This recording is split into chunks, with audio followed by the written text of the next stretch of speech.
Hey guys, Jess here. I wanted to dive right into my story a little bit today so you could get a feel for where I come from and how I've learned all the things that I've learned up to this point about healing from narcissistic abuse and codependency. I've got some notes here that I'm going to be looking at, so bear with me because I want to make sure I get the points across that I want to talk about today. And filming is such a new thing for me. I don't know that I'm even looking at the camera correctly or if it looks like I'm just talking to my own image, but whatever, I digress. So my story begins back in 2016, and this is, a journey of healing from self-love deficit disorder. So even though this went down when I was 36 years old, the codependency issue and narcissistic abuse has been something that's been prevalent in my space for my entire life. This was just the peak of the problem, which finally turned everything around. And what started the whole process of turning things around was actually the most shameful decision I've ever made in my life, and that was to cheat on my husband at the time. Now, I'll put a little caveat here that a lot of people that I've told this story to have said that what I did is not technically cheating because I didn't have sex with the guy, but within the boundaries of commitment to my marriage at the time, spending any time at all with another man was technically cheating, and I knew that. The way it all went down is I went on a girls' trip to Vegas, and we met some guys at the pool, started hanging out with them for half the day, and I ended up making out with one of them. I'd had my wedding ring on the whole time. I'd talked about my daughter, but dudes are dudes. What happens in Vegas, right? He could have given two shits less, and I'm pretty sure he just saw a vulnerable, lonely woman and was doing what he could to get with me. By the end of that day, I was so disgusted with myself and so ashamed with what I had done. But I'd also decided, oh my God, how do I fix this? What's going on with our marriage? How did we get to this point? I've got to fix this. This is awful. I want to save my marriage. So I came home and I told my husband what I had done, and he reacted with what's known as an episode of narcissistic rage. I'd never seen anything like this before or experienced anything like this before, and it changed the direction of my life forever.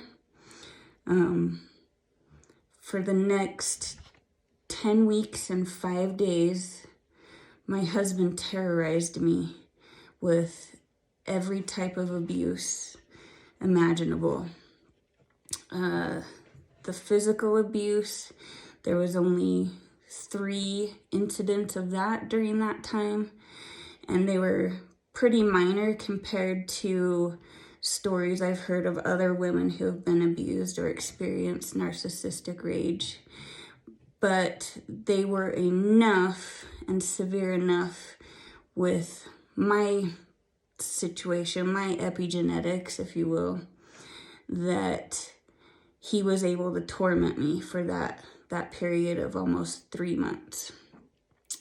He used the threat of further physical violence as a way to emotionally and mentally abuse me.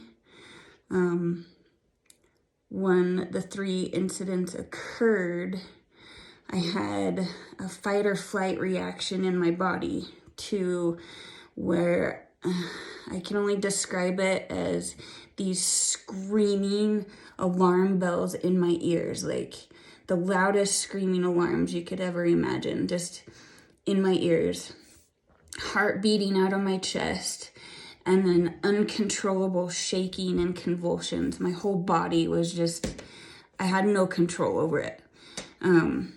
And so that happened with the physical incident, and then the mental and emotional, he would bring up the physical things via text, via phone, in person, and I would immediately start convulsing, shaking, just tears coming out, like I had no control over my body. And it got to a point where, because he was continuing to trigger me, usually every 2 to 3 days, because I was timing it. I would time from the second one episode stopped until the next one started. I was timing it on my clock and calendar to see how long it would be till the next thing, or the next episode. But I kind of forgot where I was going with that. Anyway, I had uncontrollable anxiety attacks, panic attacks, chronic PTSD because of this torment he was putting me through, and because of my own goddamn shame of what I had done to myself and my marriage. By the end of those 10 weeks, I had been stripped of everything as far as my identity had gone. I was a walking zombie. I was dead inside. I had nothing left. I wasn't even in pain anymore. I was just numb, besides the panic attacks that would rack my body every couple of days. I had 2 plans of suicide in place. The second plan was a backup in case something happened with the first attempt. I'd be able to get it done. And the only thing I was waiting on was to make sure that he calmed down enough and got over his anger enough that our daughter was going to be okay if I was gone. That was the absolute only thing that kept me alive. But the day finally came, and it was actually the 3rd incident of physical violence. He did it in front of our daughter, and he'd never done that before. Like, none of this went on in front of our daughter. He did it when she was at daycare or when no one else was around. But this 3rd and final time, he did it in front of her. And she was just a toddler at the time. The look of terror on her face when she witnessed what he did to me was enough. I finally snapped. That was the final straw for me. And so I left. I was gone for about 3 days. And then I came back. He talked me into it with promises of marriage counseling, therapy for his anger management, promises of never doing any of the things he'd been doing to me ever again. And I believed him, and I came back. And he didn't. There was no longer any incidents of that rage that he'd been wielding for the past few months. But it was interesting because I lasted another 2 years with him. Once a month, or about every 6 to 8 weeks, he would still bring it up really casually, sometimes out of nowhere, to see if I would have a physical reaction. And I would. For the first probably 9 months to a year after I came back, I did still have reactions when he would even say the word Vegas to me. And he was just, fucking with my head, testing me to see if he still had any power over me. The PTSD and anxiety was so bad when I went back that it was interfering with taking care of my daughter. So I tried therapy. That did nothing for me. So I went the holistic route and just started researching everything I could to fix anxiety and PTSD. I looked into health, nutrition, supplements, meditation, yoga, breath work, cold therapy, like you name it, I tried it. And I started integrating things daily into my routine. And little by little, each thing I integrated into a daily routine that built on the prior. And I got stronger and stronger, healthier, more confident. And at the end of 2 years, the final thing happened where I watched a YouTube video and it flipped a switch for me, and I was finally done with this bullshit. It was a video describing narcissistic abuse and codependency.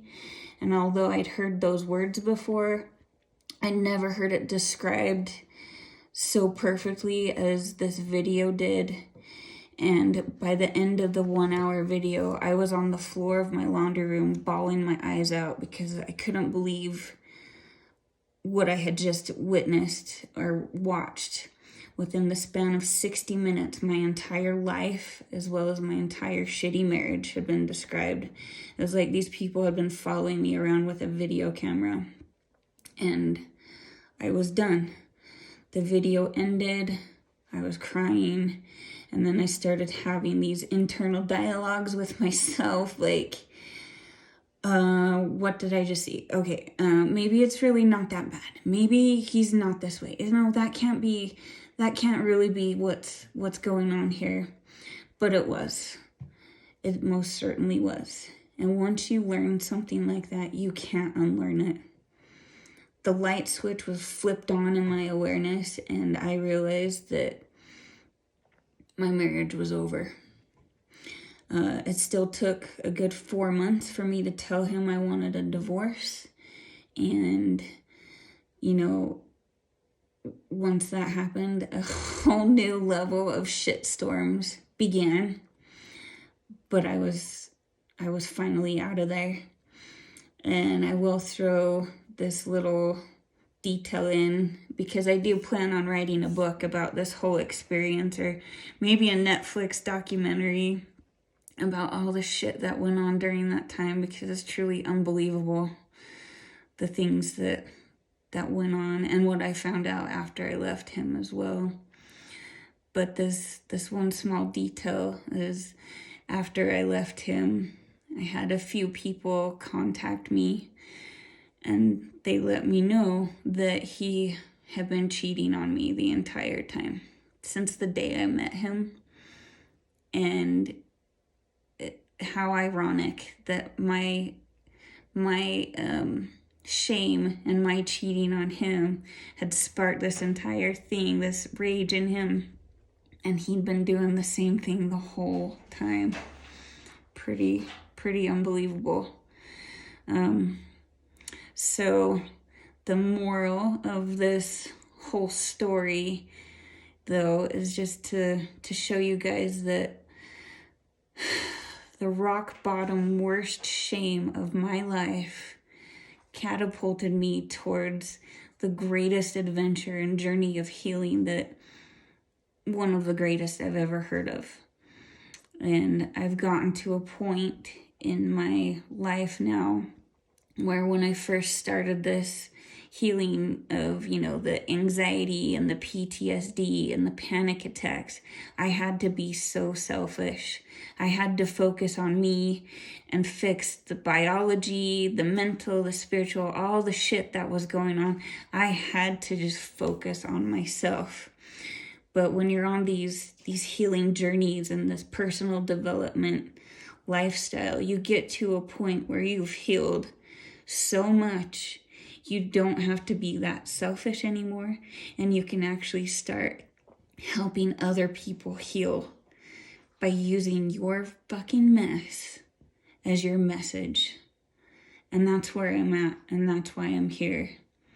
And I just want to thank you guys again for sitting through this thing and listening to me say and just letting me share my adventure with you. And I hope that I can be there for someone else. We'll talk again soon. Bye.